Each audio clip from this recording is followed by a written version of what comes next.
How's it going, YouTube? This is the day number 8 review of the $24 to $1,000 challenge. Let's have a look at what went down yesterday. Now, here we are with the 10,000 hands that I played yesterday. Quite satisfied with the volume that I played, but not at all satisfied with how I ran at all. Certainly some minor mistakes in there.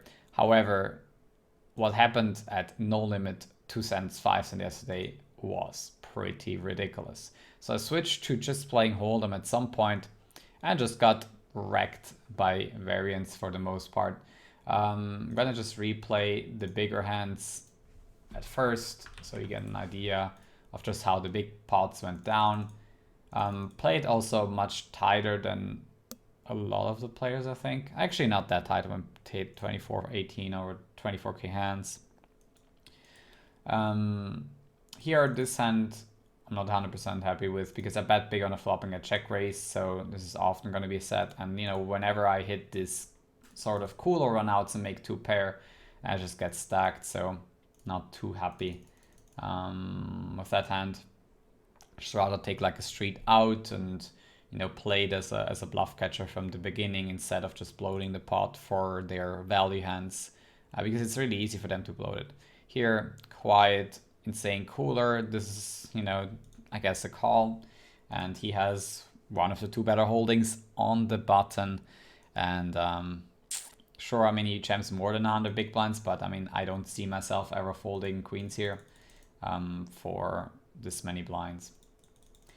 Especially when you see later that they sometimes have, different hands that they jam with as well.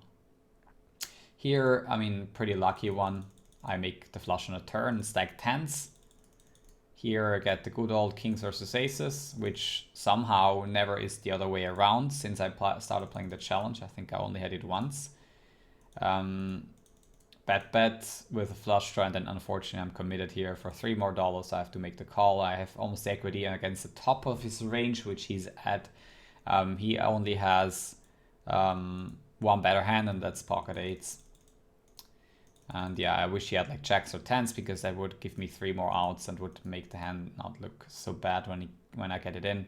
Here I decide to just call a 3-bet and then obviously not just fast play the flop, but just slow play on a 2-turn board, and he turns a queen. I check raise all in, and quite unfortunate run out, and well, you just get stacked when that happens. And here we see that this is I think a 4-bet. Yeah, 4-bet here. And he 5-bet jams pocket 10s.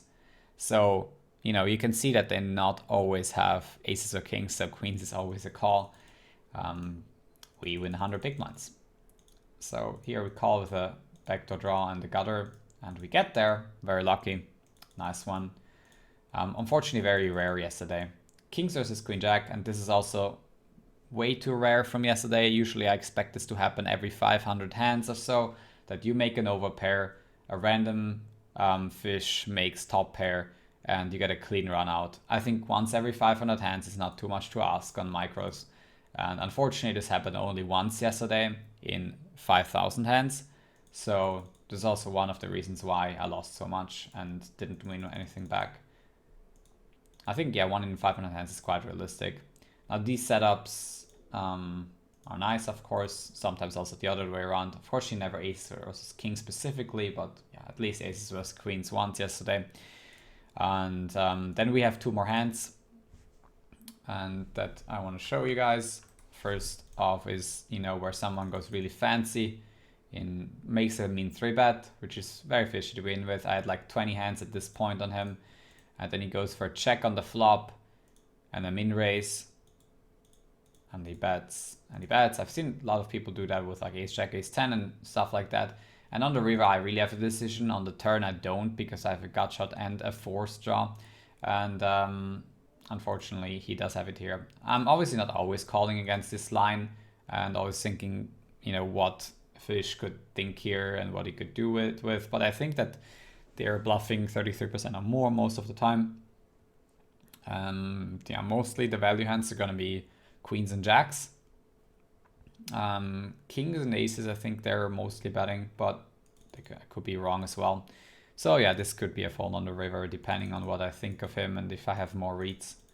Here, this is also a mistake, 3-way sandwich. I wouldn't want to bet queens because I'm basically, when I get check raised, I'm never in a good situation. I block all the bluffs, like a lot of them, and check 9 suited is a hand that could be check raising, and if it gets there, I basically get stacked because I make a set, which would be really bad for me. And then also I could just get blown off a turn by a draw if he has still those check 9 suited hands, right? And I'm gonna have to fold on an ace, for example. Can't be too happy with this hand, and it's probably one of the biggest mistakes from yesterday. Because yeah, it's just too easy for them to have 10s, 8s, 10-8 suited. And as I said, it's not the greatest hand to bet call in a 3-way spot there at all. Heads up, it's different, but 3-way, I should be protecting my checking range also quite a bit, and queens fits really well in that category, keeping the pot small. Now, what else can I get from the sample? Well, you can see the red line is atrocious.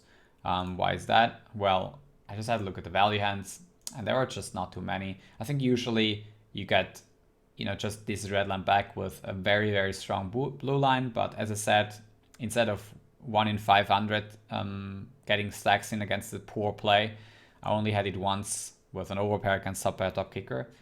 I think the frequency should be 10x that at least. And on the other hand, the losing pots, I don't see how I can do that much differently.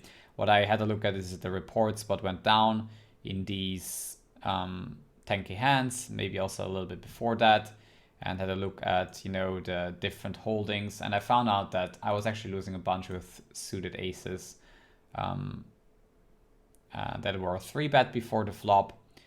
You can see that EV per 100 is okay because of NL2 in the last 22k hands, but then when it comes to NL5, I was actually losing a bunch. You can also see that in the MP position so far, it hasn't been going well. However, sample is still small, but you can see that maybe I should 3-bet a little bit less from MP and cold call a little bit more, but not too much of that. I'll just play even a bit more polarized strategy on this limit against what they're doing from under the gun, because they could be much tighter than I expect them to be.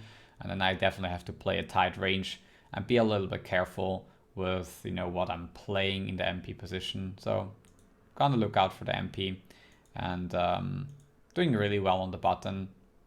Will though tighten it up a little bit against regular players and just raise maybe just 40% instead of 47, and just steal against very tight players with the 50% range. So, this has been it for day number 8 review. Not as energetic as sometimes I was, but if you play 10,000 hands as a, mid-stakes player and you go down to the micros and you lose 10,000 hands, it's never fun. And, I hope that this bad run will never happen again during the challenge. It has been worse than day 3 or something. Let's have a look. I think it was really bad on day 3, I guess. I lost $17 in day 3. It's like the second losing day now. And day 3, it really went poorly, but it was mostly in pot limit Omaha. And now also losing in Hold'em, which is the lower variance game, is pretty painful. And, I even was awake until 6 a.m. yesterday, just like reviewing every single, debatable hand, trying to filter a lot in my database, found some minor stuff, and can definitely improve in some areas in exploits, etc. So let's try to do this on day number 9. I will be on twitch.tv/AndreasFurley today, about in like half an hour. So when this gets uploaded, check out my Twitch channel and you can find me there for day number 8. I will be playing PLO, and then maybe even do some more reviewing on No Limit Hold'em for now and leave that on the side, because I wouldn't be able to take it like in a challenge like this. I get tilted way more often when it doesn't work than if it was outside a challenge, because like these days make or break a challenge like this. I know it. I set a tough limit of 30 days to reach this $1,000. Others would have said, okay, I'm just gonna do the challenge and do it no matter what it takes for infinite days. But no, I wanted to make it a time limit. This pressures me a lot that I have to be playing tons of hands a day. I also wanted to make something that nobody has done before in a time limit like this. And I think, especially past 2017, nobody has done it. So I want to make this challenge happen and also show you guys that it's still possible to win on the micros for quite some win rate. And if you grind a lot of hands per day and play them well, that you can, you know, win $1,000 in a month, because that's, you know, like a solid number for a lot of people out there if they want to start playing poker for real. You know, making $1,000 in 1 month. I want to prove it that you don't have to play higher than 5 cents, 10 cents to do that. That's basically the goal, just to clarify things a little bit. By the way, if you're still watching this and until the end, don't forget to hit those thumbs up, because there's a chance that you enjoyed the content. If you made this far, you know, it really helps the channel. So it's very important to me that, you know, this challenge gets viewed out there. So I hope you can help me out and hit those thumbs up. Don't forget to subscribe to the channel if you're new, and see you guys for day number 9 today on Twitch.